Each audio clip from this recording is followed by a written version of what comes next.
rất là xí luôn.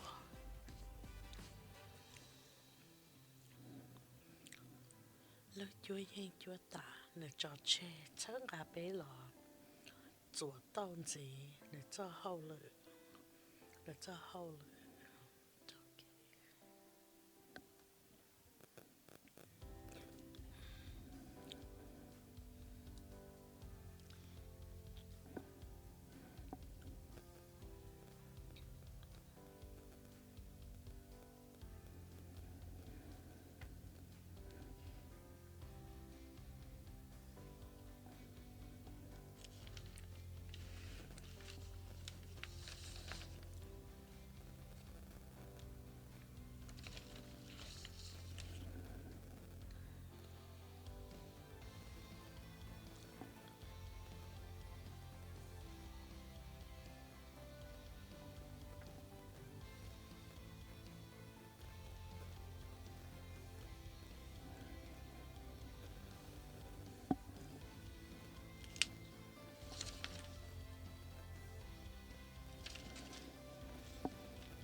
Just put your mics on, no cameras. I just don't have a camera.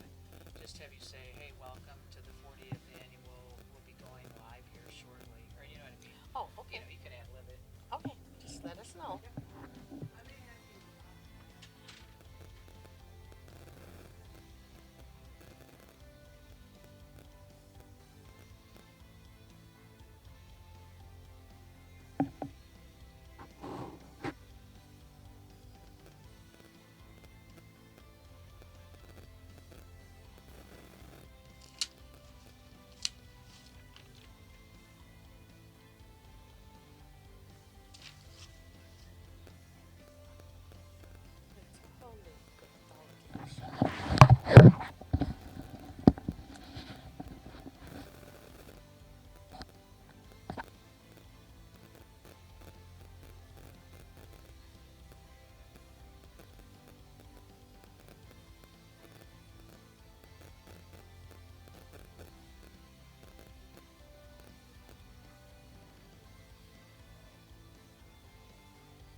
Thảo bé cậu là sure.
像不讲的生日是的路够轻，我给种写作用，就带着来了的进去。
nhớ trong sân gió cho nên cho lên cho tù bây giờ ta tỏ giống ba là một sai lúc công chân và kỹ trong xe xong blog dầu cho Dr. Martin Luther King Jr. Ít họ kỹ trong xe lúc sáng mình là ta nhưng mỗi cho là một vật xong nó xong blog dầu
nhớ trong sân gió của lúc bé ya Ba Lý cũng hiện tụ là sợ chế lũ sợ chế trâu TPT nào ít trong TV thế cái cha tờ sầu hốt chùa nhớ trâu Twin Cities PBS ít lũ tuổi cha sở sự trâu bê sừng我后来讲定咗咗ตัว差所事好热热，落去咗幾多假好好，睇幾日生種到係能聽到咗嘅嚟嘅就好熱熱。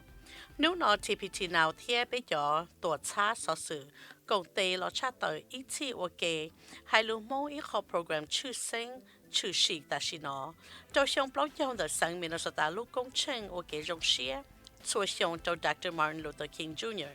ý tu nên tờ trả cho chạy bê sẵn 我因考 Nobel Peace Prize 上一次就不做咗包，做你做幾道trả chi sĩ幾我賠，落個到做在西路就咗 America 都，能有做 Dr. King 就女咗輪到夢，估摸一做幾冇說，落抄個摸做在西路就錯到，女做多後 Tennessee 上一次就不做咗嘢。 lúc công trình xong nó do làm đời Governor Watts thế Lieutenant Governor Flanagan thế hai có tí nên do cho Dr. King lúc chúa dân chúa ta nữ cho chê ở tỉnh tỉnh đây nó có program nó do cha tới ít chi ok trừ sĩ đào nhà kế dân nhà xử lý số ban đồ lưu hai thơ xía lưu ba hỏa kế sinh kế thiên đào nhà gì cú yếu mua lúc công trình我给种些还录案件，了还我录梦，头出是受杀天要做 Ordway Theatre 后生跑，但是呢，这边晒天龙就说班多，OK，我得被好 program B，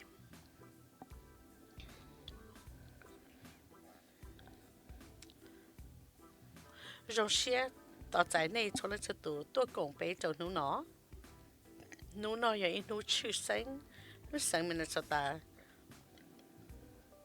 tàu của họ kể trong xe nó là một hư cho Dr. Martin Luther King Jr. cho người tây hậu lử người tàu ở nhà ta lò cái tàu cho chạy xí lùa tàu cho cho nên xong nói với xong blog cho ấy sinh mình là ta tàu mua lúc nó cho là qua kể trong xe cho Dr. Martin Luther King Jr.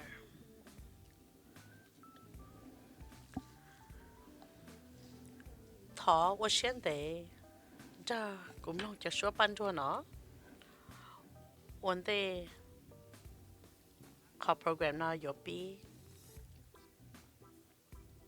ta chỉ nó trên ta tỏ nó nhiều tuổi cái gì giờ là một biết học program nhớ trong đã Ordway Theatre nhớ cho hồ Saint Paul nè nhớ cho đã downtown Saint Paul nu nó ya inu rong xe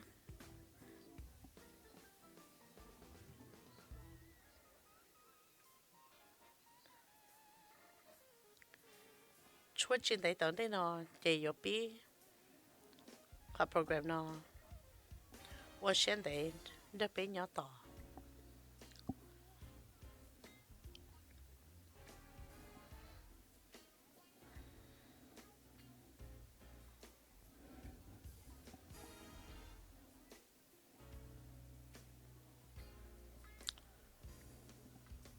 nếu nói有么就老我给说些孩子选他，这个好给是贡献。 hay lo anh kể the echoes of unity na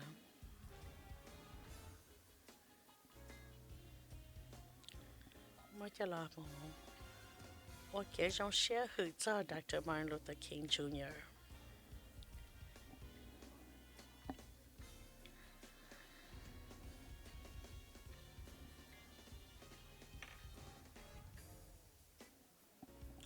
我现在应该被鸟到。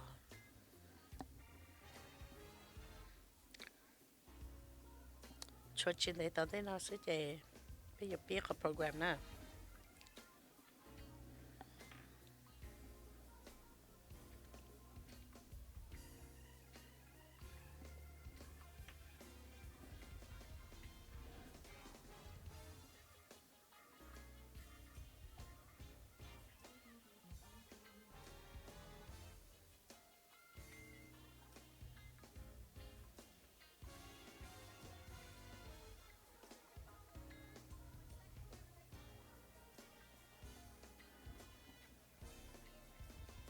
Nay là một sai tờ có program nào.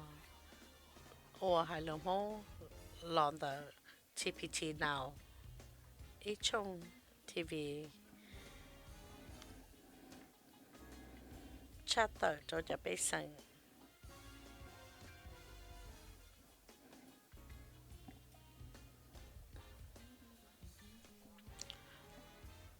Rồi xe nó nào quên là một cổng tàu. Giờ này cho lên cho tụ thế.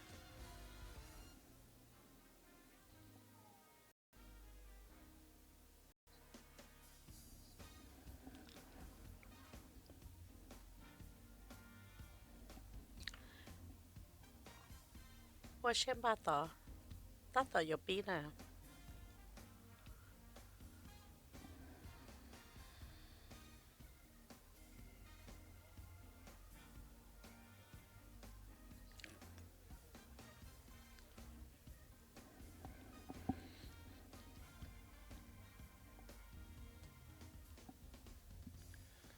Ladies and gentlemen, welcome to the Cho Ordway xe Center tại for tờ the này Performing cho lên Arts. cho tụ cho tụ the Ordway Please welcome to the Center. stage Thọ the tại tờ Amnesia cho tụ sổ Drum sát Group. theo Amnesia Drum Group. Cho yên lần đầu ban rùa. Thọ này cho bé bám lòng. Ta xin ăn là chẳng ta tờ là đơn là sát theo.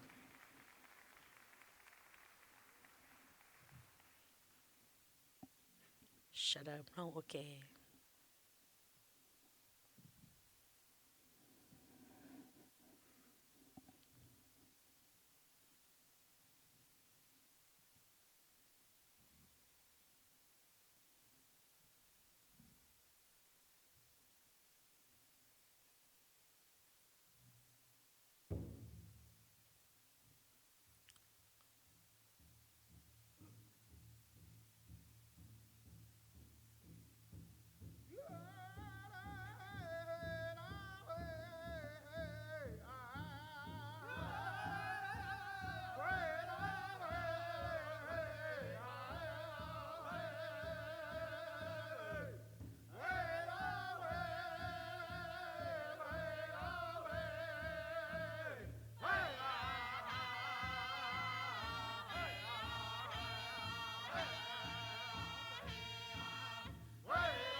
但是呢，搬到搬着呢，打到我的呀，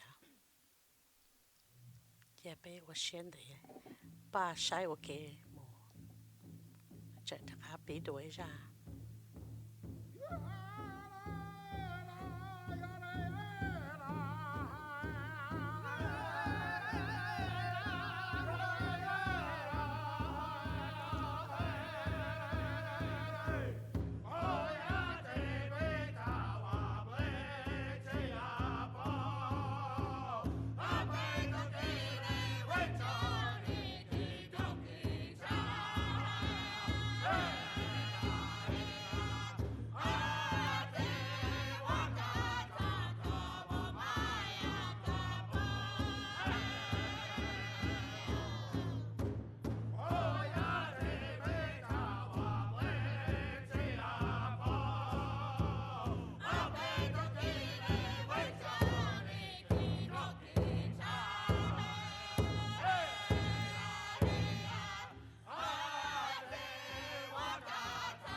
Tashina by Inizaskat drum group Nyokwa 我影日嘢。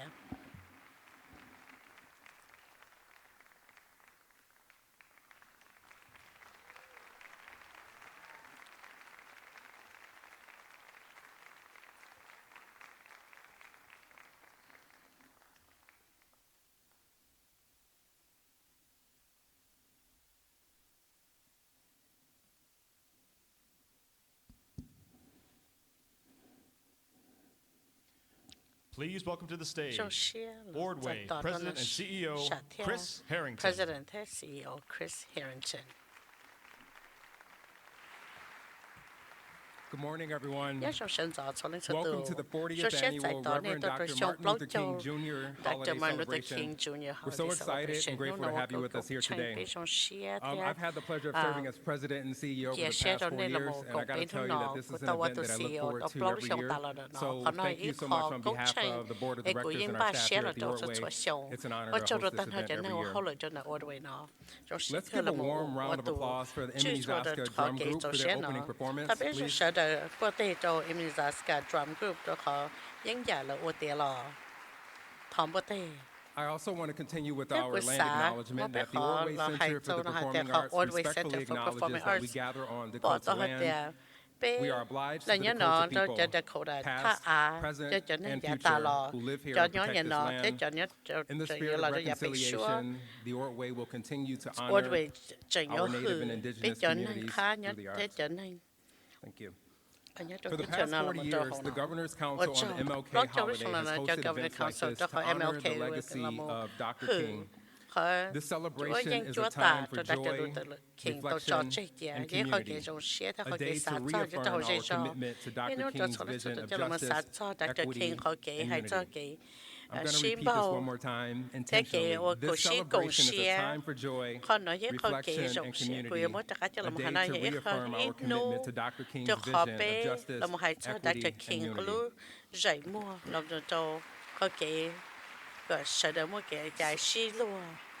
We are honored to once again host the state of Minnesota's MLK holiday celebration as you mark your 40th anniversary. This moment aligns beautifully with your Orway's own recent milestone where we just celebrated our 40th anniversary as well. Some of you may be familiar with the Orway opened its doors in January 1985 as a place for all of the performing arts to be celebrated and for all people to feel welcome. And I'd like to believe that that vision is alive and well today. I also like to share that the great soprano Leontine Price, who was a trailblazer in her time, was the very first artist to perform on the stage here at the Orway. She wasn't just the first woman or the first African-American woman, but she was the first artist to perform here at the Orway in January of 1985 in St. Paul, and that's something that we're very proud of. So each year we host well over 200 performances and community events like the ones that you're going to experience today that generate meaningful statewide economic activity and impact while providing a platform for artists and audiences from every corner of Minnesota. There's truly something here at the Orway for everyone.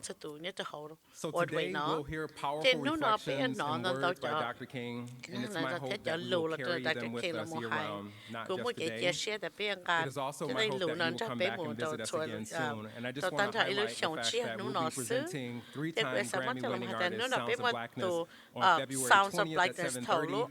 They're going to be presenting their signature program, Music from Martin, again, February 20th, 7:30 here at the Orway, and they're going to continue to honor the life and legacy of Dr. Martin Luther King Jr., and we hope that you will come back and visit us. So Orway.org for more information. And I think we should get to the reason why we're all here tonight. We have an amazing program for you, so let's dive right in. At this time, I would like to introduce the Patriotic Heritage Honor Guard for the presentation of colors.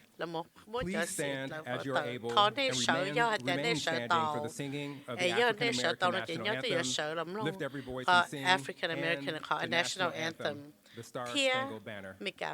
Star Spangled Banner.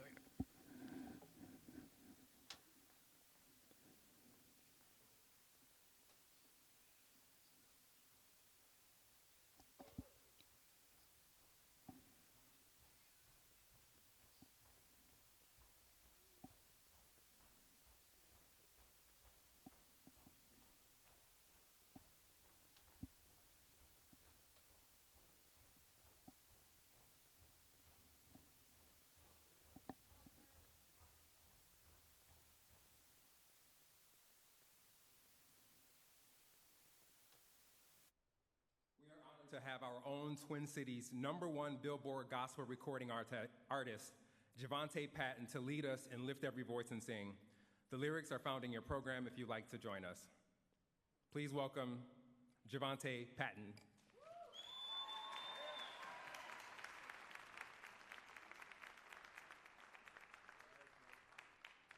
Good morning, everybody. So we are so excited. Happy MLK. We are going to sing the Black National Anthem, and then you are going to sing it with us. But first, my 9-year-old daughter, she learned the song, so she is going to play it for us. Her name is Zoe Patton. Little bit of Zoe Patton. And she is going to play. Go ahead, Zoe. Nè là một tàu piano nè.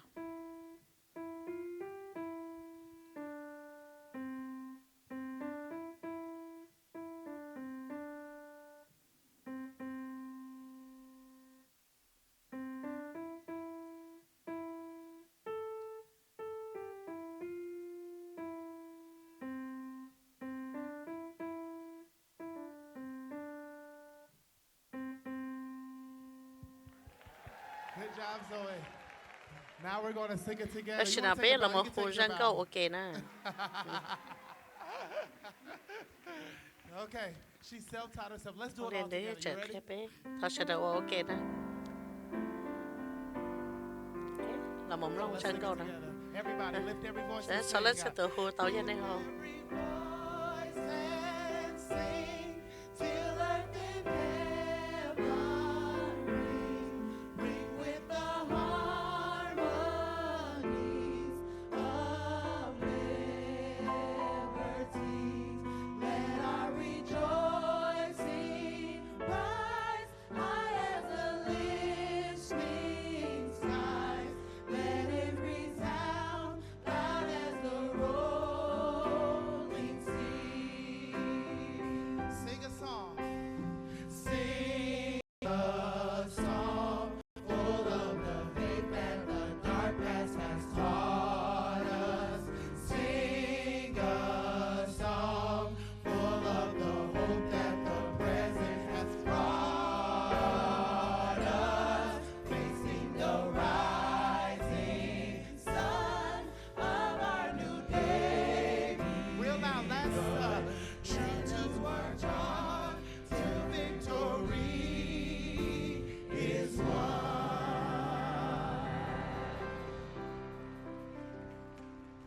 So now we're going to do our Star Spangled Banner.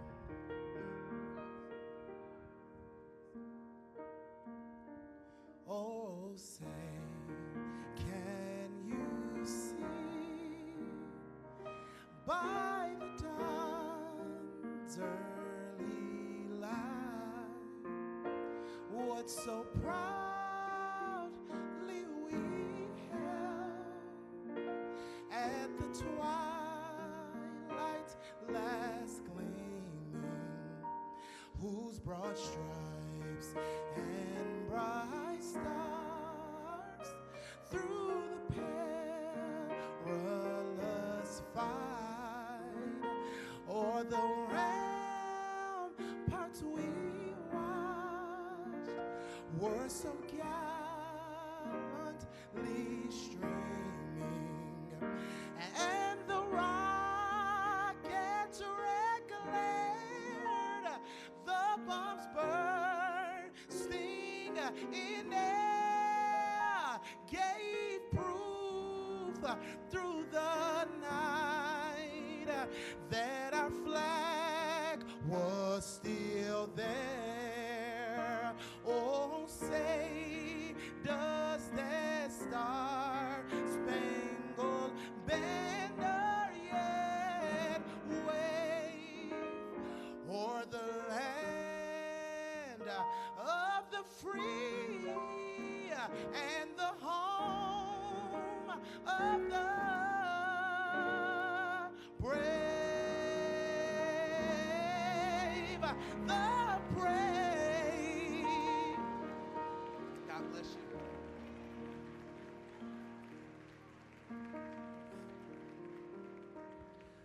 So we're going to open this show up, and we're going to stand. We're going to stay stand on our feet.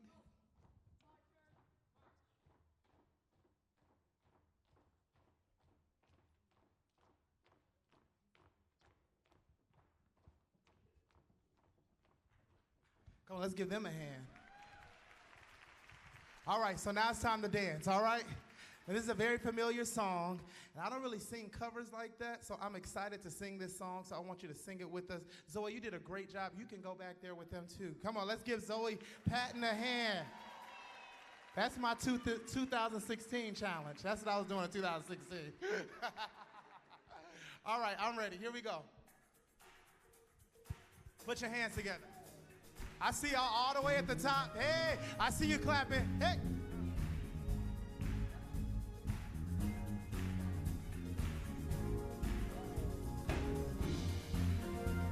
Here we go, everybody. Ain't no stopping. Ain't no stopping us now. Hey, we're on the move. You know it already. Everybody, say, ain't no stopping. Ain't no stopping us now. We got a group. We got the group. Come on, y'all got it. It's multi-generational. Ain't no stopping. Ain't Look at Senator. Hey, hey, we're on the move. Everybody, ain't no stopping. Ain't no stopping us now. We got a group. We got the group. If you know the first verse, you can sing it with me, all right? Hey! There's been so many things that's held us down. Hey, now it looks like things are finally coming around. I know we got a long, long way to go. And where we'll end up, I don't know. But we won't let nothing hold us back. We're gonna put ourselves together and we're polishing up our act, yeah. And if you ever been held down before, I know that you refuse to be held down anymore, yeah. Don't you let nothing, y'all know it, stand in your way, yeah. I want y'all to listen, listen. Oh yes, to every word I say, every word I say. Ain't no stopping us now. Oh no. We're on the move. Come on, shout it out. Oh yeah, ain't no stopping us now. We got a groove. We got the groove. Come on, let's sing it one more time. Everybody out, real strong. Ain't no stopping. Ain't no stopping us now. Yeah. We're on the move. Yeah, ain't no stopping. Ain't no stopping us now. We got a groove. We got the groove. Oh yes. The second verse says this. I know you know someone that's a hater on Facebook. And when you see them coming, you only push them aside. They really don't get nowhere to go. You ask them where they're going. They don't know. Hey, but we won't let nothing hold us back. We're going to put ourselves together and we're polishing up our act, yeah. So if you ever been held down before, I know that you refuse to be held down anymore, yeah. Don't you let nothing, nothing, oh yeah, stand in your way, yeah. I want y'all to listen, listen. Hey, to every word I say, every word I say. Ain't no stopping us now. Oh yeah, we're on the move. You got it. Ain't no stopping. Ain't no stopping us now. We got a group. We got the group. Let's do this together. Everybody right here. We shall over. We shall overcome. You got it. We shall overcome. We shall overcome. We shall overcome. Someday. Someday. Say deep in my heart. I do believe that we shall overcome. We shall overcome. Shout it out, win some. Real strong, we're done. Ain't no stopping. Ain't no stopping us now. Hey, yeah. We're on the move. Last time, ain't no stopping. Ain't no stopping us now. We got a group. We got a group. God bless you. Happy MLK Day. We'll be back.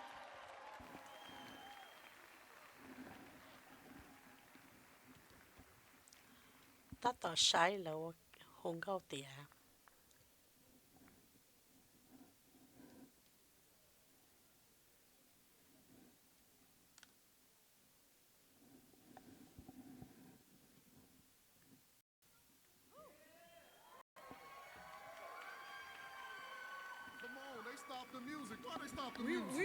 我就嚟这里住，我轉到賓州了呢。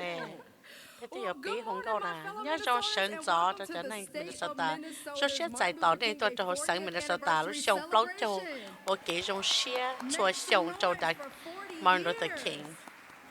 我選擇就包就路上，佢都俾Sienna Johnson，佢有一個 restorative educator、sociologist，都係路班做，天都嗱我呢度 MC。trong các thiết của Deacon Corey Lasamboy, itu Senior Public Engagement Liaison cho Governor Walls, theo Lieutenant Governor Flanagan. Thế của itu nhớ cho Pais Alpha Sigma. Trở lý này tự báo, ý khó công trình trong lý nó của tàu lò vì hệ tàu cho nên mô xia là một cái cho nên họ lời nhớ cho nó Martin Luther King có họ để thế cho Martin Luther King Council. Họ nói là một hai để cái nên cho chúng cho thế hữu cho Martin Luther King. Thầu ý Governor Rudy Purple chết tụ là một bí của nó chỉ cho Governor tất cả nó là những một tàu lò. Cho nên nhớ cho họ nó năng够chi lên nên là bí của thôn tàu giả là rồi bây giờ xin nói xa hai cái cho nên nhớ cho họ khẩn sổ nó.เขาlớn sợ, cái chắc sợ là mua tiền. Ok, trong xe cho lỡ, rộng cơ kia. Cái cuối xã của trong này cho hậu lực. Thế là một cho council nó thế bây mua cho nên của cho hậu sẽ cho là một chữ nó sẽ cho sponsor. Cháu nói giờ lúc sáng mình sau tại lúc đó một chữ. US Bank giờ tụ là một cho sponsor ý bị chỉ này nó là một hai lô. Của cho nó tan cho sponsor thế cho khu thế cho nên của hậu lực đó. Thế cho nên của hậu lực họ là thế the all way thế Twin Cities PBS là ua tàu nó nó chỉ xí lại. Giờ我知。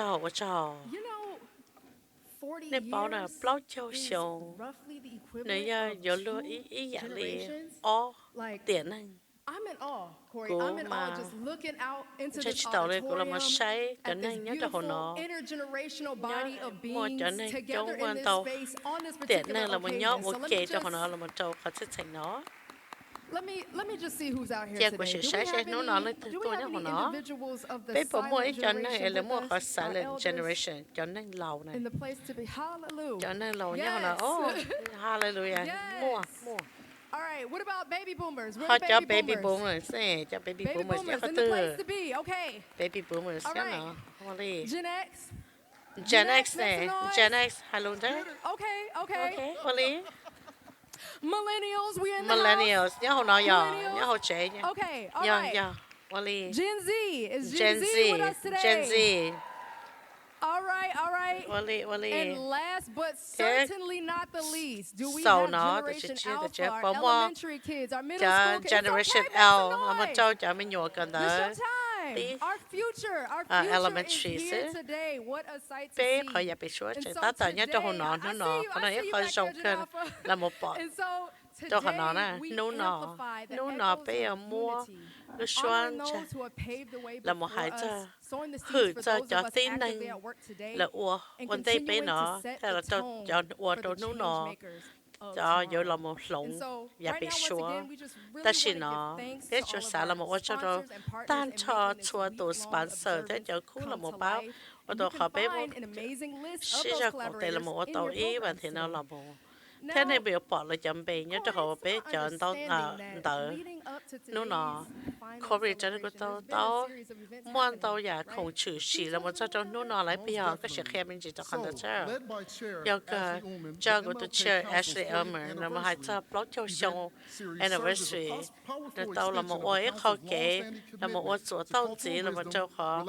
kể sai cho cái gì kể cha cho họ kể xí chỗ lù thế xí thân này ít khó là cho nên nó là một ít khó kể là một cái kể sĩ cho rồi chan cho họ dễ cho thế là một kể khử cho đại cái king lui chúa dân chúa tạ họ nó biết cho họ làm một tour cùng cho Minnesota Humanity Center ok nó biết là một sai cho Minneapolis thế Saint Paul là một sai cho họ cho đủ họ kể qua là họ lùa thế là họ căn cứ chúa dân chúa tạ là một số là tàu nhà không ấy cho là một chữ sĩ đâu là một ba thì cái lòng một đồ thông đồ nó thế khỏi yêu số mà tận đây nó chỉ nhớ cho nó khỏi yêu museum nhớ cho họ mình là sao ta họ nó bé ô họ là một đồ cho nên cỡ middle school thế cho lúa cũng tệ là một ok là một ba hoặc cho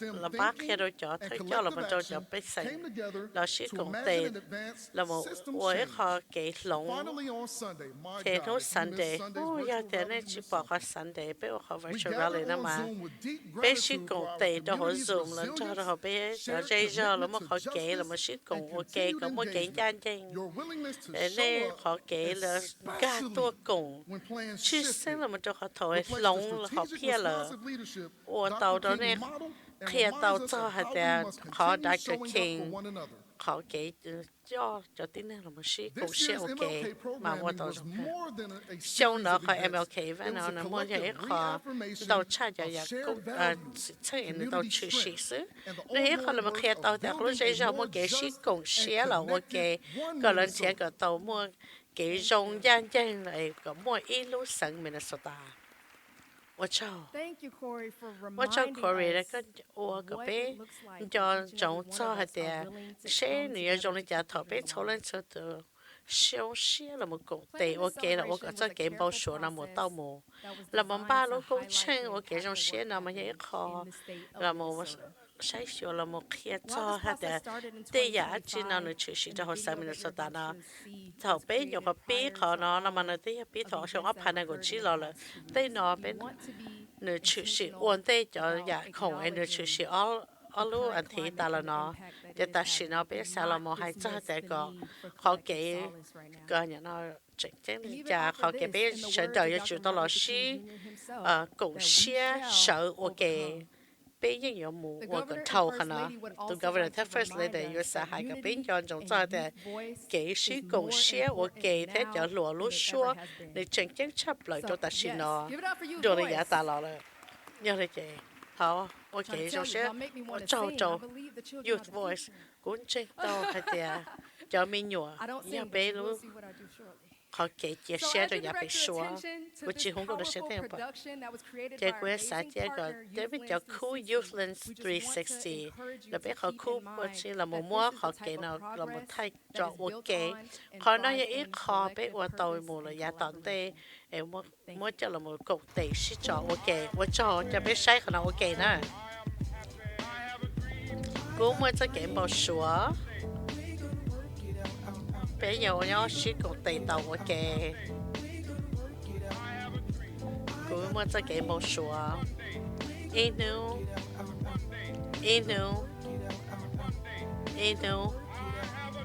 cũng mua cho cái một số, hay để inu, cũng là sai cho cái được cái, cũng mua cho cái một số, cũng cho cái một số. Giờ là我個地，咁我幾要拼。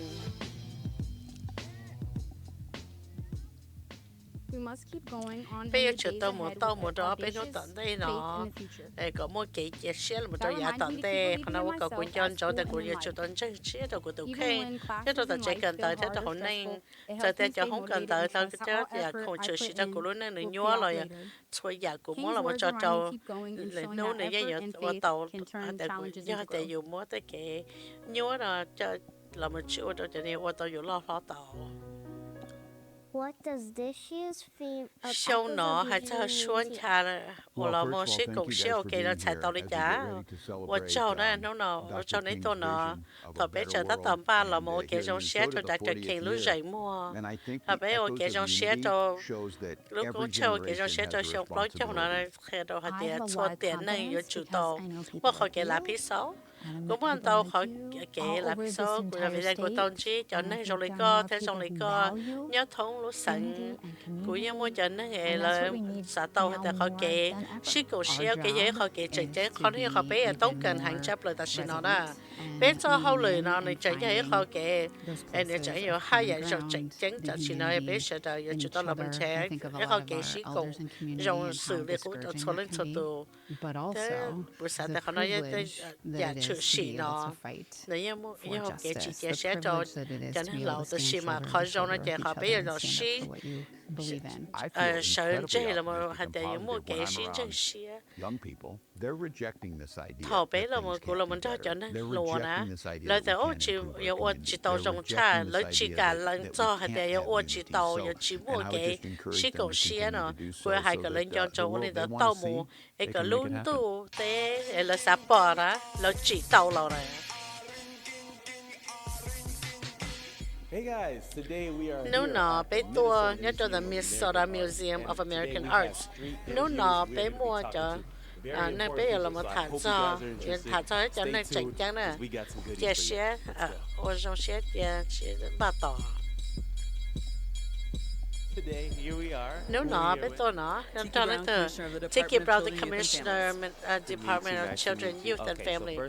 Trong sẻ thì chỉ có unity sai tàu đi chạy đâu có.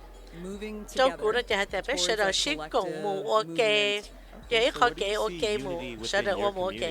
Không có bỏ tại dùng được nhau có trở nên giỏi chị.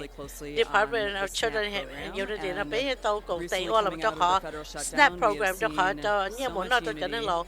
Thầu về bé nhập họ tàu họ snap program lên nhập họ trồng phi nhập họ muốn nhét câu cho chị muốn tôi cho trở nên này mua trở nên nhớ thông lúc sáng nó lòi là tại bé chỉ cho trở nên nhớ anh kia đập bé chỉ trái lá.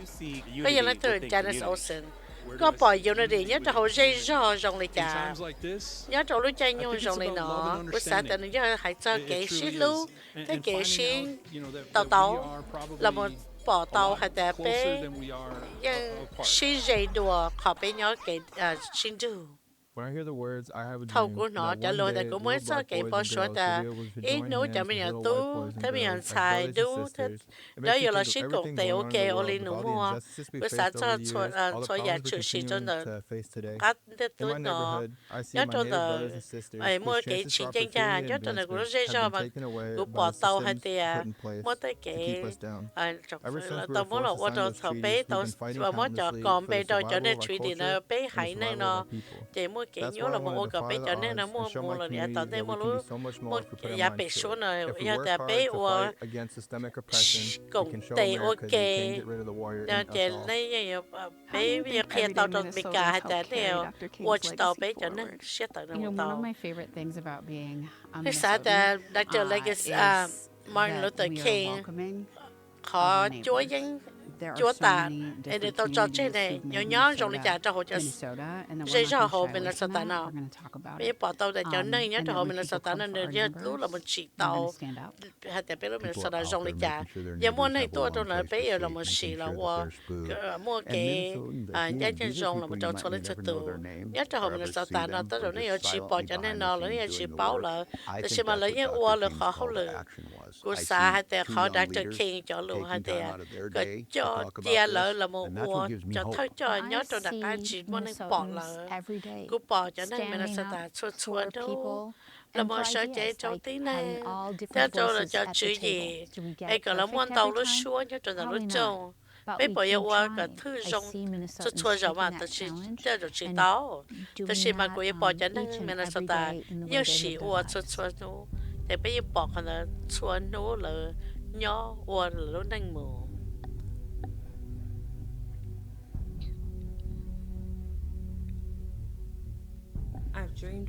cũng một cái bao số cũng một cái bao số giờ hay là biết số lên tàu ok bao số ok nè cái bao số nó chỉ to nè giờ muốn cho chơi là sao cho mình lúa cho tú lúa đủ cho xài lúa đủ rồi nó chỉ tao chỉ kia tao muốn thì hai tiệt cái thầu đấy giờ mà cái bao số chỉ tao không là nó chạy bé hoặc là tôi chỉ thứ là bây giờ bé hơn hoặc chỉ thứ ít tôi không giờ là tao muốn là thả cho lại ít tôi là tao mới dọn là một hoa ít tôi là mới dọn là một dài cái quý xã tiệt rồi bé chừng hoa cái bao số tao ok vì hai tiệt có cái bao số nó mua họ kể qua tàu kể lại thế là thầu trâu trâu của biết ông bao số là thầu mua xa trâu ông bao số pay là thế tới rồi sau bao số là chỉ tàu tua thế chỉ mà nó chỉ tàu cái bé là một chỉ tàu เขาเนี่ยเขาหัว drink space จอเป็นเราหมดจีสถ้ากูน้อยจะรู้แต่กูมั่วจะเก็บบอชัวกูสาสาแต่จอนนี่สิกูเชี่ยวโอเคเนี่ยจะหัวใจเราว่ากับเป็นมั่วยาเป็นชัวโอเคตัวเป็นvì hết tết thầu của xã thì khó kể ở sĩ cổ xe ok chờ chỉ tàu vì hết tiệt nhớ hồ bán tôi nói chẳng muốn tết khó kể mà kể chút cho họ nói nhớ sẽ đợi cho tàu là sĩ cổ tệ ok còn mua tàu rong cha họ là tàu khen Ashley Olsen cái giống như để chạy tàu đi chợ đâu có giống như để chạy tàu để muốn chạy nhau là một trò tí nữa khó kể và không tàu chưa sĩ trâu lỡ là một trò là ua ít khó đó tôi để yêu có bởi giống như nhất hồ cái lối ra rồi lại chả nó cho lùa mà lên cái xe nó chỉ hết khẩu lùa nó chỉ hết khỏi là một cái chẳng nhớ xem tôi xem mà là một khi đâu bé thì nó chỉ khỏi cái chẳng chẳng là bây giờ tôi thấy họ chả chỉ cho thì là một sấy xuân đặc cá để đại yên đặc cá là một tôi xem mà giờ là một sấy đâu dạ hồn thế họ có xã còn nên cho cá đó chỉ cho Dr. King cho luôn là cho nhà bé xóa Dr. King mà người ấy thu tin này nữa ua chỉ giờ là một hai đó chỉ số giờ là một ua ý giả đó chỉ giờ là một ua cái lưỡi cho tin này ua tàu Dr. King thả đến tàu cho họ kể mua nhé thế họ kể một trà xíu bao giờ hay là mới cho tin này rồi nhóc quá sổ thì mới cho tin này là họ lo chỉ không nói phần đầu cho kể cho nó chữ ở cái trái cho kể này là một thằng choแต่một cho nên một tờ trái chỉ ở cái phe một tí cho không biết ở chỉ thử biết ở chỉ nhanh cho này tôi chỉ mà biết ở đi nó là biết là một tàu cái còn một tàu rong đùa tôi rồi biết là một chiếc thả biết chỉ ở nhà nó chỉ là mỗi là một hai tệp bây giờ chúng tôi chỉ tàu xe ấy giả tôi chỉ mà giờ chủ là bốn lông ít tu hay ít tu để có mấy cho lù là rồi con nó thầu có sản xuất Dr. King nè nơi cho lù này chỉ nhớ trong này có giờ đó chỉ Dr. King cho lù là một hai giờ để có một cái ở nhà nó piece chỉ cho một xí tua nên sẽ hay tại ít khó kể hay tại yêu yêu chủ tàu xí yêu lúc đào lúc giờ là một cái mua sẽ đợi tàu nhẹ cứ tàu nhẹ xí bao giờ có yêu một ít lúc số nhớ trong đó trong khu tàu bé sẽ đợi là một cái bé xí lúc cho lên cho tàu cái xí lúc trong đó anh lúc là nó chỉ hay tại rong chở nó sai món là sai hay tại bé rong cái gì cô này hay tại chỉ mấy tuần này rong cha có yêu chỉ rong cha lưỡi tuần này bé sẽ đợi cho lên cho tụi rong cái gì ở đây chắc cái rồi bé vào sau lên nó bé uo cho lên họ bé uo tàu nhân của cha sẽ tại nhân này có nhẹ còn nó thế mua là đó bé ít cho này này nhỏ xã hay là cho lên cho tụi làm nhớ ok thế là ở sẽ xã cho thì sẽ bé có bé cái sẽ cho hay là cho nên xã đi chả thế Dr. King cái xe còn tại hay là chúng tôi thì ít có chỗ đặc cái là một sai còn tại nếu tao còn tại nếu bỏ còn tại thế nếu bỏ thì còn nó nhất khó học kể giờ tao một là giờ tận đây ở chỗ nè còn tại trong cái ở chỗ à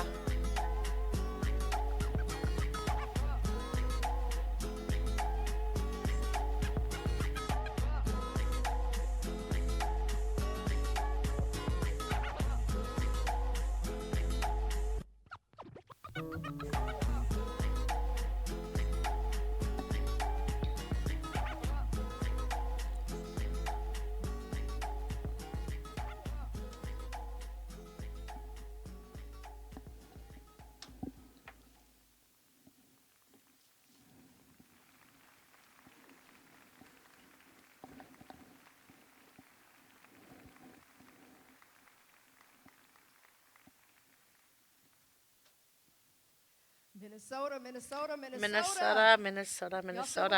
Đây bộ chuyện đó bé à. Vậy tôi năng Minnesota. Dù hồi nọ thế lo hồi nọ thế cũng bảo tiền nhất cho họ chân tôi nọ mà nó như xìa hàng giờ bây giờ nấu nọ nó xìa trở nè. Cho nên bộ xả lấy trà cho hai đứa cũng mua còn nó ít nhiều sợ ra nọ, bỏ lấy trà. nó chưa trả được nên cho nó sẽ tụt Okay, bỏ 'cause I wasn't sure. họ lấy về đây của chị No, you're bảo not. rồng nè Listen, bảo hay là if I nên had mua gì đi another, chả it probably lasted nó là giờ You ta give sẽ me mua 20, ít đô la thì I'll tao là make it cái pretty. số một I'm rich giờ and của anh preserved, đang gọi the giờ wealth của of máu a ở cái số provider. From time to time I'm splurging, but ta that xin don't nó make me là chả finer. hổ One in the rubies. cái khỏi I am danh the giả diamond, a hổ product răng of không the sun. That's why I'm always Để shining. bé xỉm Never luôn, minding ok. the timing or what you see at surface. Who I am is divine and I'm perfectly imperfect. They say I came from nothing. Well, if they know it all, what it mean to be running when all your counters crawl? Found my beauty and struggle, found my power and rest. Even if they don't see it, I'm walking with the best. Some of them hate it. Some of them question. It's not up for debating. That's why they steady stressing. I don't need no affirming for what I already know. But thank you for confirming. Ask them who told me so.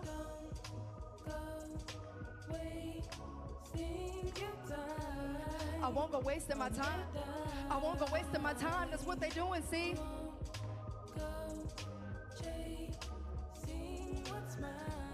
Cause if it's mine, it's mine. If it's mine, it's mine. I need somebody in here today to know that who you are and what you contribute to this world holds value. And some people are not gonna understand that. But the song says don't go wasting your time on their dime.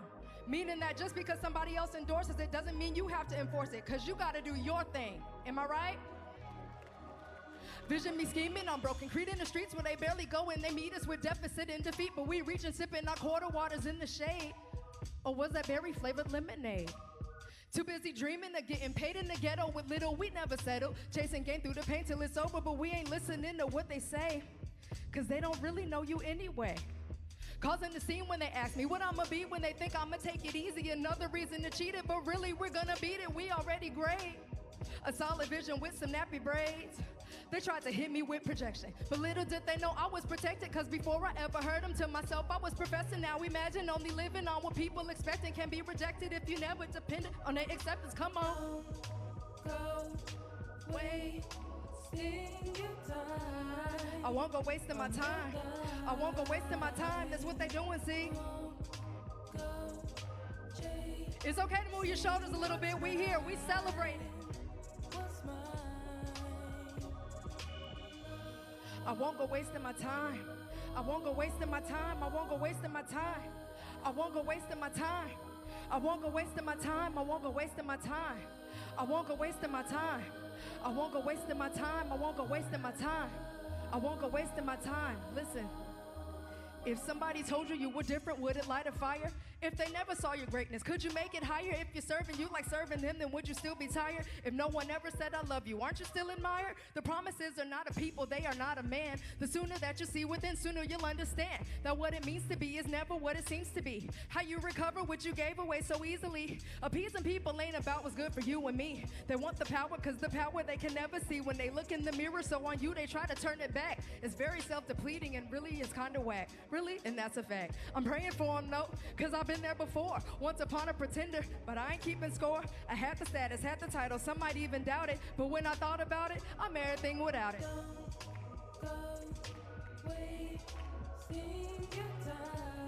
I won't go wasting my time.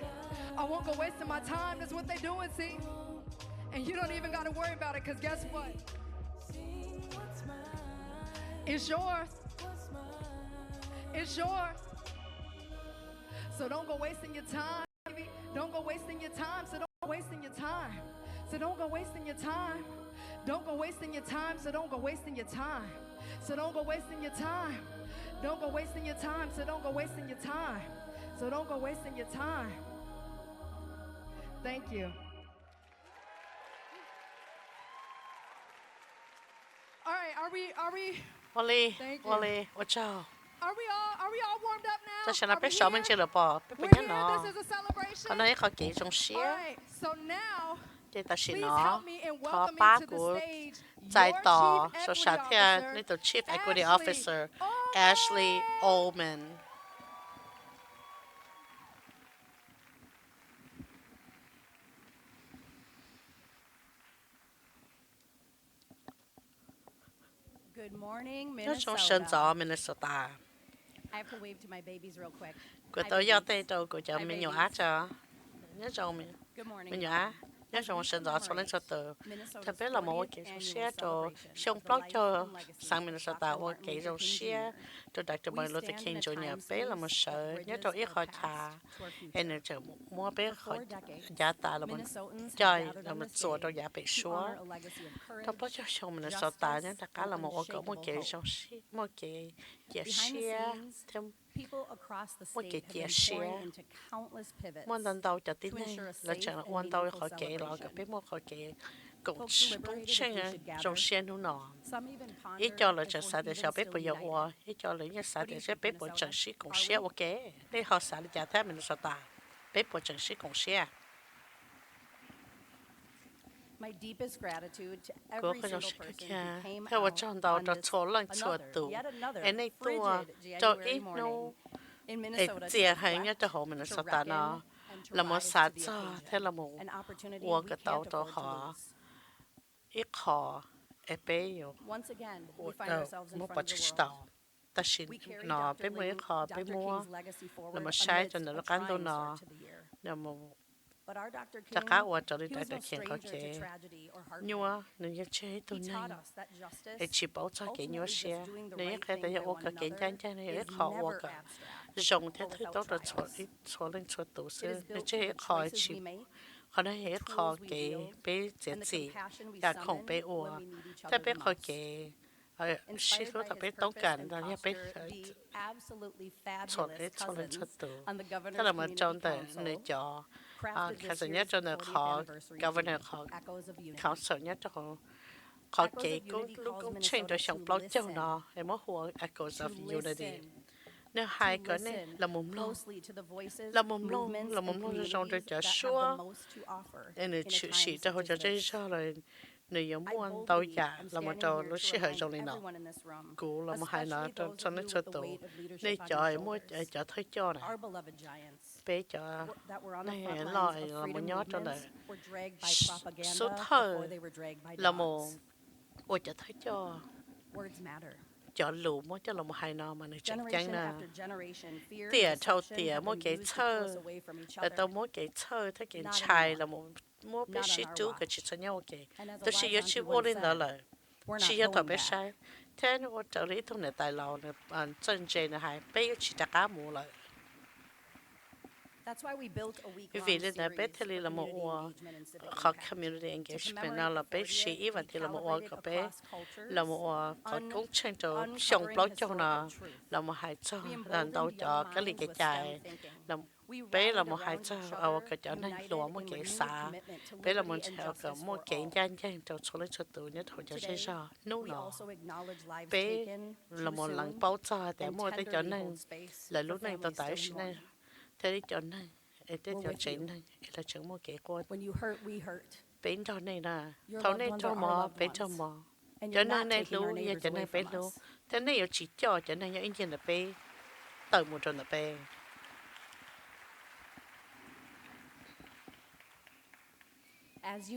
chờ lấy này tới bao vì hết này thì nhớ nó chỉ để ta cái nó sinh ra là nấu nó bé yêu cái trong xe là mình cho họ sẽ khỏi kiến gian chân và cái bao cho thế là một bát thôi cho nên một cái tổ xe thế bé họ là một hử cho Dr. King họ chỗ dân chỗ ta là một chỗ cho nên lại là một chỗ trả chỗ giả cho là một có một cái chân chân cho bé cho nên số tổ là một lòng cái chạy còn mãi là có một cái ga xe thế cái tàu hay là xe cái pin này cái tông cần đất chỉ là thế cái nào cho nó cho bé là một cái ô ly trà cho nên đất chỉ cái chân xe ly trà nên xài tới xe là nhiệt có này là chính này là nó nhớ có từ là cái chỉ sau một cái xe chạy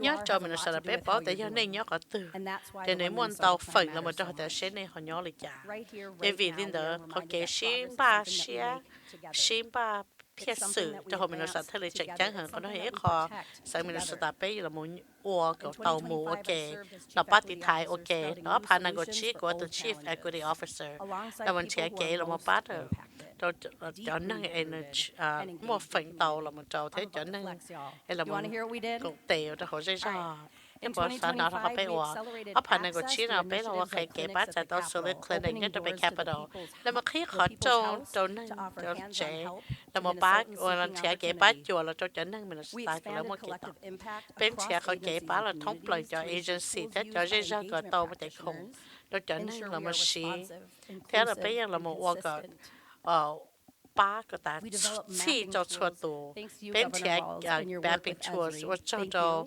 còn cái vấn đề là sẽ có khó khâu lượng cho cái công tình cho Esri và cho bé bí cho họ nửa bùa và bé bùa cho họ nửa bí để bé là một trẻ cho phần thi là một hạt sẽ bé ở bỏ tàu lên trả hạt thầu lúc chạy nhau tụi nên tụi là một họ chơi nhau rồi lúc trong nữa còn nếu là một sai tàu thì sẽ mua đó chỉ nhau rồi đấy để bé họ là một mua khó nào one Minnesota priority post tour bé là một worker mua họ cái shit cho dùng nó chạy nhất đó sẽ Minnesota tên đó là chơi dài để cái này là nó xa là sẽ tự nhiên như họ bé uất thì để những chỉ do để những như họ bé uất tàu như tây dài bé là một worker bé lúc Minnesota nó một tàu trở lại bé lúc sẽ xa họ bé là một tên nó chơi gặp bé xa cho đã trở King tây lúc nó hai đó bé chỉ cho lúc bé uất sẽ là chỉ mà tây giả bé uất kia gặp bé là một cái một kiện chan chan là uất cái tàu lúc sáng em một kiện chan chan theo một họ kể một phần đó cho lên số tù giờ để cho lên tới sấy lọ thế cho đấy cho nên lại tàu hải sầu hết chùa online là bé sẽ đợi ở lên đó ở châu đó này số lên số tù là một cùng một cái nó theo ở châu này là một hư đại đời King lúc chẳng như vậy thế thọ cả bé họ kể bé Washington share ok nó mua rồi blog cho xong lại ya tận đây My favorite part is coming up next.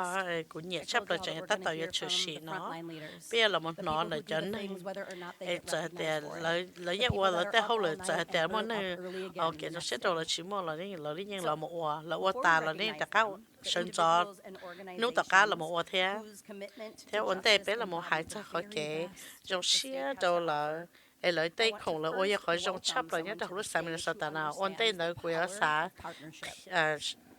chạy tỏ ít tôi nên là trong đời sát thiên nó Greg Cunningham lý ít tôi nhất là nó là US Bank lý do ít tôi nên đây là một worker mua có cái shit chùa rồng là một cái thay cho được khó cái để cho nó là mua cái bỏ chân chân cho nó thật tổ và cho cô cho Greg Cunningham cho nên đau sâu nên nhất đâu lúc council tên là có Koob là tôi nhất đâu nó là một hai ok dòng xe cho này civil rights leader nhớ cho họ bên lối chạy nhung cho là một ba cái cho chạy bê sẵn Thank you, Ashley. What's your Ashley? Nhớ trong sân gió. Cô xã, what's your Ashley? Chia cho lưu nếu muốn cho là một hai cho cổ sứ từ xí mà nếu khó kể nếu ấy tôi thấy cho. Cô xã, what's your cho lên số tụ nhất trong Governor Council thì ta nói cho nên tôi ba đó. Đây là một ba worker khó kể blog cho lúc xong nào ôm một tàu. Thầu ý lúc chạy nhau ấy nên chỉ bao giờ hạt tiền sẽ dùng lấy trả. Mỗi tên nó cho là một tổ chơi lên nó. Nếu hay trực cảnh cha các cháu Chris Harrington thế tan cho cháu Ordway team đó và cháu nên chỉ cho biết tôi sẽ nó thế của dòng xe tôi nhớ nó cùng nó là một sợi chạy cho US Bank lúc chạy nhau nói vậy lúc chạy nhau chỉ tàu trừ sĩ giá ta lo Minnesota nhà nó muốn tàu tràn tàu giá trừ sĩ em năng là sai tôi cho nhớ hỗ trợ hòn trong giấy nào mà muốn tàu trả em ở tàu hợp mua cái một họ kể nhá sáng rồi theo một cái chia sẻ cho bé là một sai số cho cái nú nó tôi nhớ nó tôi chịu sĩ hư cho đã từ Martin Luther King những họ kể chừng chừng thành ra sĩ họ cơ kia giờ thì bé mỗi lúc chạy nhau bé tông cần Dr. King họ kể chơi họ kể mỗi số họ kể lúc dậy một bộ món như tạ sĩ nó nè ít kho US Bank nữa mua cái trong sĩ là một thơ lúc con chơi nào mà như vậy thì nó khí đồ chuột chặt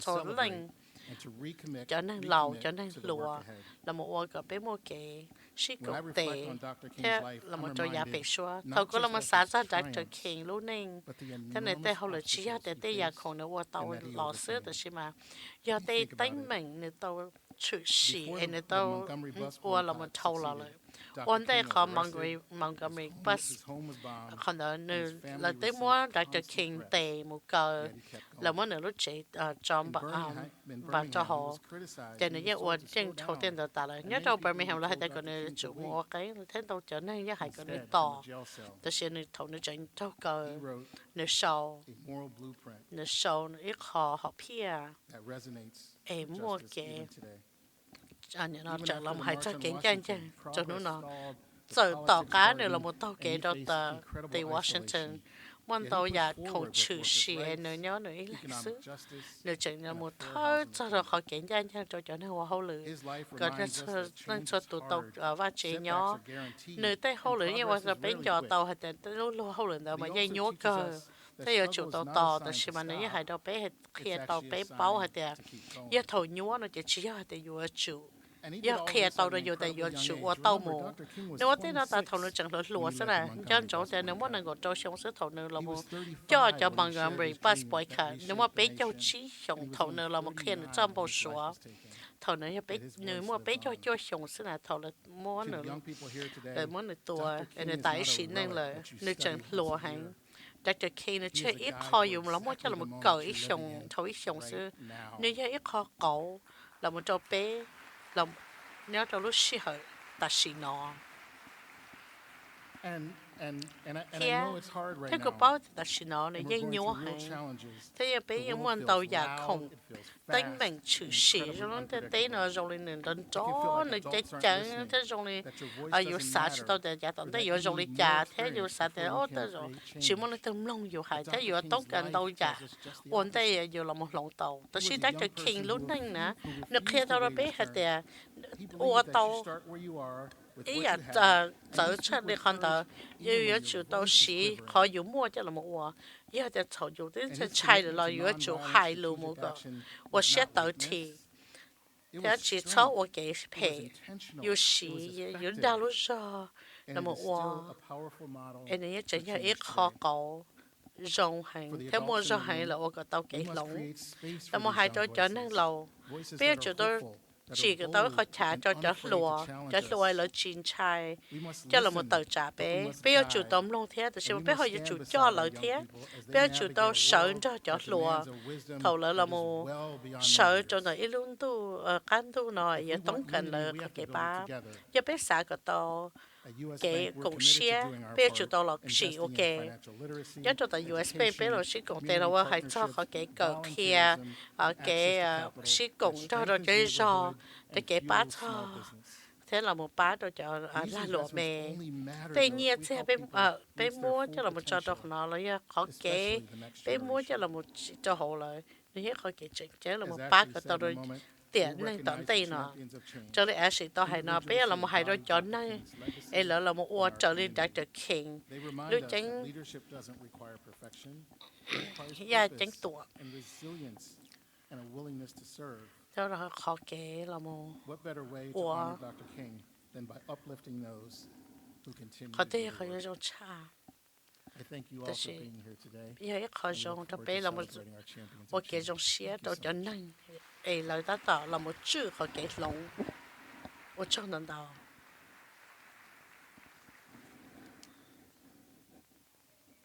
The Champions of Change Award celebrate remarkable Champions of Change Award nó ấy là đồ là họ kể thôi cho cái họ dùng là một bá của có một cái giúp hình thế họ là một bá civil thế human rights xong nó bé rồi sẽ là một họ complete là trâu tụ thôi cho nhớ họ bé lo dây sao họ bé hồ ý tôi nói lúc bé để thọ nên chỉ xuất trong bữa tề và ta bé hụt tan họ trâu lên này nó là cho số sạch tiền cho nên mà lên bữa tề nè để ta chỉ nó của trong xe là một khi đó này trong ốp hàng này có cho Champions of Change suốt thời tận đây nói rồi Marcus Cooper tôi nói ở tới rồi tiệp lâu nhá trong Route 1 Minnesota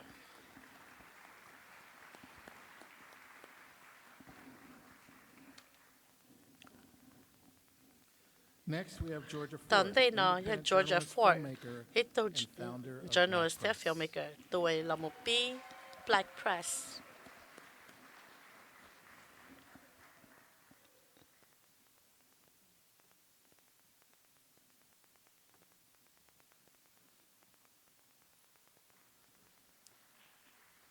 Brother Shane Price, co-founder and director Brother of Shane Power Price, ít tôi là of một People chỉ Leadership tàu Institute. Power of People Leader Institute.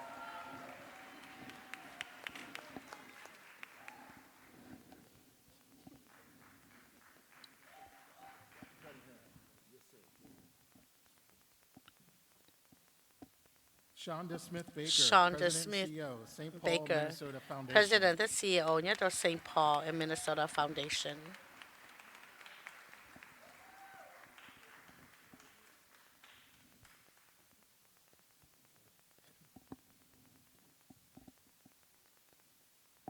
Mai Thor, Chief Program Mai Officer, Thor, of Chief ARC Program Minnesota. Officer nhất of Minnesota.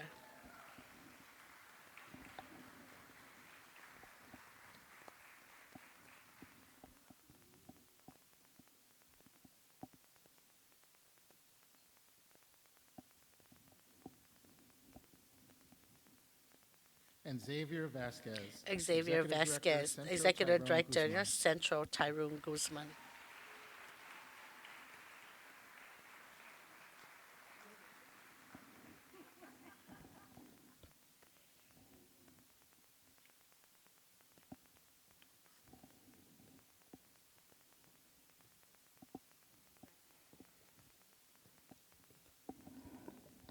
The 2026 Champions of Cho Change. ấp hành ng to Champions of Change.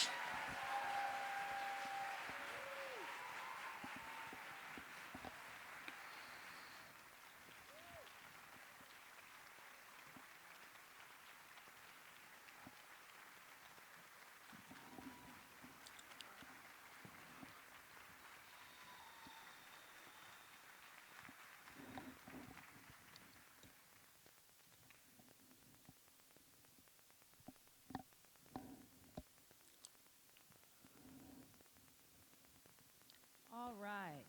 Oli, Here we go. Yeah, Champions, Peter. let's give them another round of ta applause. cho Come lên on now, get bỏ up tay on to your lại feet. đùa, This is sao what lên, they do. They sớm are chú, in sớm chú, community. lớn nhớ cho hỗ trợ cho nè, Yes. yo, We yo, thank you bé uống này for cho, your service. cho nên khó kể ba, Yes. Oli, Yes. Oli, Champions of change. Champions of Change. All right. Well, Oli, this is an exciting time. lúc xí hở nói ya, lúc xí hở, Wonderful cho cái việc đã fireside bây giờ chat mới có together. fire Ashley and I will have fireside some chat questions trong for cái them. kia, I'm going to show Ashley you. ơi, giờ mới cho lù là muốn nông lỡ, I have my cô giác phone. khe đó này, cũng mua lúc sợ tông, I am putting it cô on a timer muốn cho đồ chờ mộng, right now. ta sẽ nó. That's right, baby. That's right. Do cơ mà. I like you already. Cô tính nhẹ 'Cause cơ you là understand. vì So đã có my to timer to, is on, thì cô chờ mong and lợi we are đó. going to hold to our time, but we're going to have a great conversation with these awesome people that we have here. Thì These sẽ bé mua cái community shit leaders chùa lô rong đó that cho have nên bé mua serving nhà nó our cho thấy cho community nhất họ bé lô each dây and giò, every day. ê chốt Now, chốt nó this là một hoa lực group ba đồ dây giò, represents the ta breadth nó cho nên of nó giờ cho giờ là một Minnesota's bé excellence. cho They khá do. tệ They lỡ do. sở They chế represent cho Minnesota's excellence. Minnesota khó kỹ And rộng. we have here Bé in mua nhà this nó, group, we nhớ have cho họ a bán này nó, journalist ít who tu is journalist, reframing the nửa trẻ narrative. tát tỏ. We have a Là một show đùa họ trả lụ bé mua là một hai nó. Bé mua ít tu philanthropic leader, nửa tát tỏ sống khó kỹ. We have a Mua community elder cứ chỉ who mua giò, bé is mua ít tu năng lầu, reinventing nửa how trẻ tát leadership tỏ. shows up. Bí lọ đi lòng khía sẽ tại khó We kỹ have thức cho a nên rộng lý trả. farmer Bé mua ít tu who năng is ổ tế, restoring the nửa trẻ land tát tỏ and mua cho á, identity thế to cho á cho là people. một khó. We Ủa have lòng a chia, thế disability bé mua ít tu justice disability justice activist who activist. is Tôi really cho nên sẽ pushing ông us khá. towards what does Em nói inclusion thâu really bé là look một hạt like. sao tại khó sẽ khó kỹ inclusion khó yếu cho And tôi we mua have cho a nên sự tụ là cho cultural ok đó. leader Nửa who nhớ is rong lý trả. building thế bên mua ít tu cultural leader người là một trẻ cái to ít tu cho là một và cái mua cái chùa lúa sẽ hay để hai lúa họ lúa từ cái họ cái để dùng cho họ năng chỉ lối tây họ lúa là khi đó tàu đó bé hay là ai cái đi cái chân chân á nếu chỉ cho hay cho ít lúc department sẽ họ nói ít họ cái lá phía sau hay là bé yêu chuột tàu mỗi cho là một xí nè bây giờ thầu của thản nó của cho mình nhổ nè của thản sẽ tích không chỉnh trái nè chạy của mỗi của lúc chạy cho là nên nó ta chạy của yêu oli nè ta xí nó nhớ cho họ sáng mình nó sẽ ta nó bé họ cái như bé họ cái và cái xe để chia lúc xuống là cho nên là mù cho bé sinh là mù nó ta xí nó họ chỉnh trái hả cái chạy kia là bé tốn cần ít cho nên thôi cho hay là chân chạy cho họ cái bảo hay cho họ cái bảo cho nhớ cho ta ít hay là họ là ôn cái lỡ xí lỡ họ cái để là một thôi cho lịch trả cho thọ bé cho dây cho lỡ giờ cho là thôi cho là ôn nhớ cho hay là họ mình sao ta nó gọi chua lên chua tủ này nhớ họ mình sao ta nó lỡ mua họ bánh sử là lỡ mua họ phần là một nhớ cho nó lúc trồng để ta xí nó lỡ là một ba lòng bé họ trả là nhà bé số thế nếu nó thật bé là một cái giống xe cho blog cho lúc xong xong này là thế là cái một hải vấn đề nó thật bé là một cái giống xe cho ót tiền nàyแต่ชิมาเขาblog cho xong là nên trao rồi nè nếu nói nó bé là một thật ra thì blog cho xong tận đây nó người ở trong đi trả blog cho xong tận đây nó ở trong đi trả đó cái thọ bé ba bé tụi là một cái blog cho xong tận đây nó cái bé sẽ hơi là một lông cho rồng thế là một cỡ rồng để qua trở lên Dr. Martin Luther King Luther tao hai cái bé qua cái bé là một rồng ít phần trong lúc trồng để có một cái như pin một trong blog cho xong là nhà tận đây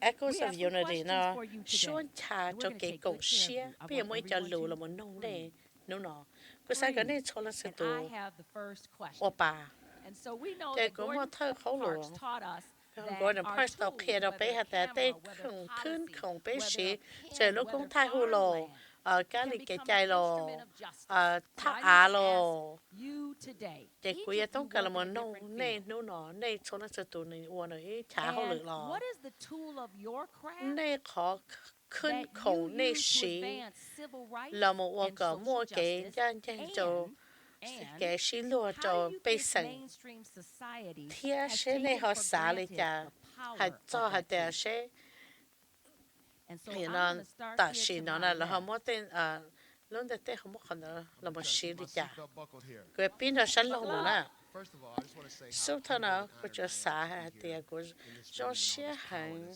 là một nhớ cho họ không nọ làm cho cho nên mua hư chỉ ở luôn đi thọ này cho nên sự tụ qua tay nè theo cho ta là cho thấy cho thì nhớ cho nó rau ý nó cho không biết gì nữa họ có muốn tao giấu mòn cho nên theo họ có tao cho nên ở tế cho họ biết ở đây bên xe có tao giấu mòn là một cho nên nhớ cho họ sẽ cho biết ở đây bên bắt chơi cho nên ở liều tế đó có là một cái tao khổng lồ tao đùa để ở họ lo đùa tua là một bác có một cái chân cho họ kể được cá hậu hủ theo họ chẳng chắc sắp biết ở cái cho mà cho nên muốn trả cái gì cái cho cái đùa cho nên móp lại là cái đùa bây giờ không biết gì nó chân đâu ya không cái mónแต่是嘛เขาbiết gì nè chỉ cho bây giờ không biết gì cho giấu mỏ bây giờ thế họ lo sắp là cho đó cho biết gì cho đi bây giờ muốn cho nó đi trả đâu này cho dây sao thế họ chẳng chẳng cha chị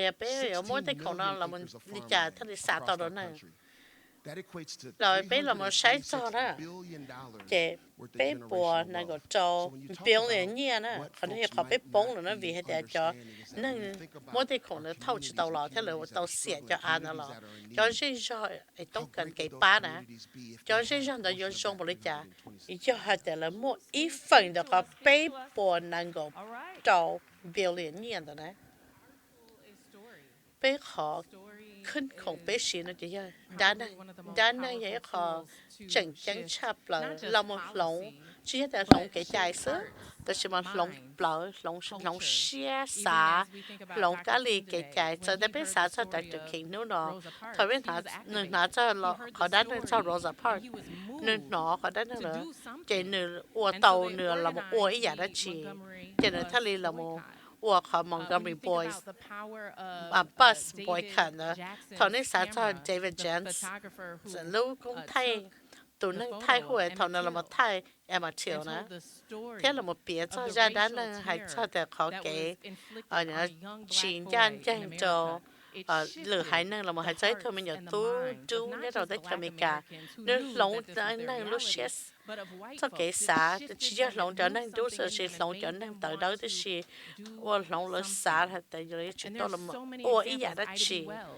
ai đã bị vừa rồi thì họ kể nên gia tù là một tấn cho đã năng là một hải sát thầu là một trở nên chú cho là một đại cho đó nữa trên cơ thể bây giờ hệ bé giờ cái người giờ ta là xỉ món cho là một lứa đó món chạy tờ là từ xỉ mà lợi do chủ lần cho hệ họ là ô tô bé cho nên lý trả lại họ khó hệ họ mainstream nó hệ cho nó phần tàu cho nó phần chỗ nữa lợi chỉ là lợi ở nhà nó chỉ là tại nhiều muốn đi tại một số là xem mà cú xã mà lỡ mua tây đan này nó cho là một xí còn qua trời được họ là bỏ là lúc dậy mua là xã còn lúc tết là dùng để trả cho lỡ chỉ cú cho cái chia sẻ nó đấy tại bây giờ chủ tôi chỉ cho mua họ black media bây giờ chủ tôi chỉ cho cái đi mua tới nữa xã chỉ xã để chắc chắn nó nửa tây nửa chọn tới rồi tết tôi tận bây giờ đan này tôi chưa chủ lý số này em bây họ muốn nhà bỏ đi trả là một trâu khó chối dân chúa tả nó em cũng như bỏ nửa cho xài đó là Gordon Park trên xài là bây giờ muốn nhà đi trả là một ua còn đợi còn nó mua một lần của xã tại mainstream nửa chỉ mua tay đắn nữa cho là một cho nên chỉ là chỉ số đó là mà của xã tại bây giờ nhiều ua cái tàu còn nó rong đùa我找着在那些让写了们起就不那那那些我到这让个了，然后了让个了，呢，kia cho đá này hay tại do chỗ tống cần kia, cú khó lo khó lười thế cú tụi bọn nè, Dr. Cornelia Price, bé tôi hay chân tuần chu tụi plei nè, cú khó lười cho xin này, là chẳng phải một trong cơ là tà lo cho nên em mua, bây giờ nó ít phần đồ đặc cả, ấy cho nên là chỉ mua cái chia sẻ là, là tới xí chua giá là, tới xí mà chỉ mua đã chỉ ở tàu rong đó là, mua ý giả đã chỉ tua nhớ cho hậu lợi là, để bé mua còn đó, cho là một, bé mua tí tàu cho trâu lú là gì lú chờ cởi năng nhớ cho hồi sáng mình là sự đại cập bé là một kia trâu là kia trâu là kia cho là tuần chu tụ plei trâu là kia hạt tiền là tuần chu plei là người chẳng nhớ hộ chẳng mua cái chia sẻ trâu là từ khi mà bé hồi mua còn là một hai trâu là kia hạt tiền kia trâu là ấy có mua chữ gì là một kia cho lùa hai có lớn cho hạt tiền này dùng kia có bé cho chín đến nó có là theo lý trả cả chỉ là bé ôn nó đó cha năng của all xong là bé train tàu cha xa phá lên nâng trong lúc chơi nhung đó là của chúa xã là một hai tia đời xa phá lên nữa nè phần tàu do cho nên đủ từ khi mà chỉ cho ta đó từ khi bây giờ là trong này cho nên khá cho nên Asia thế cho nên chỉ tế trời thời tua bây giờ chẳng có còn tệ là một chùa cái tàu là thế bé là một cô sai chùa cho để cho chỉ năng em bé chỉ hỗ cho chờ cơ năng cho họ tàu nó nè cho chỉ năng nó tươi cho chữ trẻ để bé muốn năng của chùa cho chỉ năng em bé chỉ nó em ta chỉ nó nè lợi do chữ trẻ là ít cho chỉ năng nó nhớ hộ lúc không nó ta chỉ nó Amen. Một phần là một trò khó lù thi ó nó để của xã hội trẻ tới chỗ mỗi ít khó kể là hay tại yêu chủ tàu mỗi là một hai xã hội mỗi ít khó kể là cho họ sẽ cho nó uo cả là bự xí dân chua xí đây xí chờ là ô lên đó đó biết chuẩn chọn giống nó khó khôn ntau biết cho FBI lâu cho lên chỉ khả năng là một tàu su bé kia đó thọ chỉ là sự quyết chụp hay không một chân nữa thọ biết biết khả năng đón tàu biết cho chỉ nên đón tàu lâu ô chỉ đi là trong đó khó kế là quá cocaine dân đâu thế lười già dân chua nếu một phần là một ô tô bé lúc dây cho nó chọn còn đó nữa là một ô tô bé lúc dây cho nó bỏ chua để bé nhân tàu để họ lấy thoát chữ ô lên đó là cho để trồng phơi thoát chữ là ô nè đó là bé chỉ tông cái nè nên thế là cô chỉ tông cái nè bé chỉ tông cái cô nhẹ khó nữa hay cú hai lên đó gặp bé giờ là một xã cho cú xã gọi này xã cho hà là một lông Reverend Dr. Martin Luther King cho luôn tao ở bênนู้ở bên thì ta là nó cuốn bao hay là thầu của là một lông nó nè nếu chúa mua bé chúa sống xứ này thầu nơi thua là này thế nếu họ kể nơi thua qua tàu đâu cũ là một lo thầu nữa luôn này nè thế cho hạt bé luôn luôn hậu lử thế họ kể kia giờ thì cô bố mọi thầu bé cho chúa sống nè để mỗi giờ đó chỉ đâu cô thầu lúc xí hơi nó em cô bắt tàu nữa nè ta xí thầu cô là một sáng nữa thế cũng lâu nữa nè cô yên chừng nó khó hạt nửa lo của em nửa hai lô chừng là một bát tàu đâu cô nè cho đến cuộc xí của nó nên là một xí nó đấy cú hai lên nó là một hai con nó nè tết thầu tết già khổng nữa chữ xí em nơi chỉ trong là những mù tàu từ từ còn đó chỉ tàu xài lái hay là có họ phần dầu ó nè nếu chỉ cho có một đâu họ dòng trà họ ta xí nó là cho của chủ lên nè số thơ nó nếu dòng sẽ cơ là một nhát nó sản xuất nó của xã choแต่sẽ của cho khinh khủng là của họ nhà khủng của sĩ là do đất chỉ của hai tại do dây do cho của họ khinh khủng ấy của mất sĩ tàu nếu một tàu nó của họ của chỉ một thế nữa nhớ cho họ trốn tra được họ kể của tông cần của lo cho của thả ra của nè ta cái nó của lo nó của nè hay tại lúc dây do giờ ấy kho ấyอยู่lo ấy khoอยู่จะข้ามัวจะเรามาจีเจ้าไอ้เจ้าให้ได้อยู่จีมูอยู่ตัวแข็งแก่เลยนะแต่ใช่ไหมอยู่มูเจ้าเขาใช้เจ้าตัวเราอยู่จุดย้อนจงให้แต่อยู่มูตัวเขาใช้เจ้าเนี่ยจงเล่นตัวเทียคนไหนเขาคุยหายเขาคุยแต่ฉันน่าจะย่อคนไหนไอ้คอขึ้นไอ้กูสีตัวเราโมชอจุยอันนี้เราโมเราเขาจุยเราเลยโมได้ยิ่งเจ้าเราโมสีเราโมป้าหลง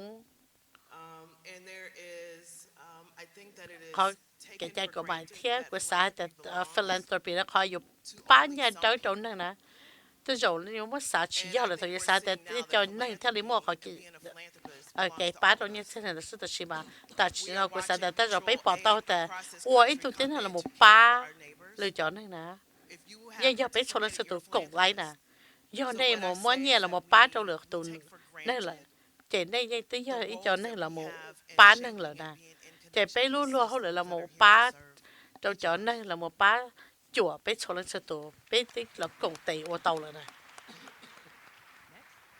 เต่าหมดYeah, so I'll just echo that. เจ้าก็มาช่วยให้ต้นซ้อให้ได้แล้วกูเนี่ยเราเช็คก็เกี่ยแล้วมันย้อนตัวสัตว์เทียนตัวจะนั่งเนาะจะนั่งจงแหงเทียนเนี่ยตัวหนูชาหนูได้แน่เพราะขึ้นของกูสีหังชับเลยย่อ In disability justice spaces, you know, กี่สิลูเทียนจะชาตัวเขาจะนั่งเสียงค่ะ right? And we know that disabled black and brown เทียนกูบอกแต่จะนั่งเสียงค่ะจะนั่งดูเทียนจะนั่งเติงไก่กาแฟเจเลยเจ้าจีเจ้ากูสาแต่เขาน้อยเขาเกี่ยหลงไอ้ยังมัวเกี่ยรู้